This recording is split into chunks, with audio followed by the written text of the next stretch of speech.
ஓர் அற்புத சிற்பி. ஒரு அற்புதமான சிற்பி ஒரு நாள் தெருவில் போய்க் கொண்டிருந்தவர் ஒரு கடையருகே கனத்த பாறாங்கல் ஒன்றை பார்த்தார். ஏதோ பெரிய புதையலை பார்த்த மகிழ்ச்சி. அதன்பின் அந்த கடைக்காரரிடம், ஐயா, இந்த பாறாங்கல் தங்களுக்கு தேவையா, அல்லது இதை நான் எடுத்துச் செல்லலாமா என்று கேட்டார். தாராளமாய் எடுத்துச் செல்லுங்கள். இது இந்த இடத்தில் பெரிய இடையூறாக கிடக்கிறது.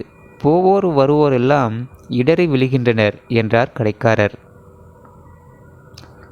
பாறாங்கல்லை உருட்டிச் சென்ற அந்த சிற்பி அதை நுட்பமாக செதுக்கி அற்புதமான கடவுள் சிலை ஒன்றை உருவாக்கினார். அந்த சிலை கடைத்தெருவில் விலைக்கு வந்தது.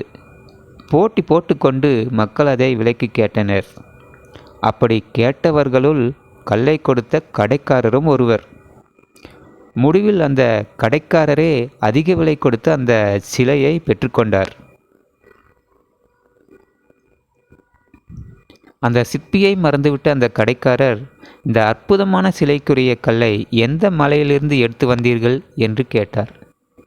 அதற்கு சிற்பி, வேறு எங்கிருந்தும் இல்லை, தங்கள் கடை வாசலில்தான் இதை கண்டெடுத்தேன். என்னை நினைவில்லையா தங்களுக்கு?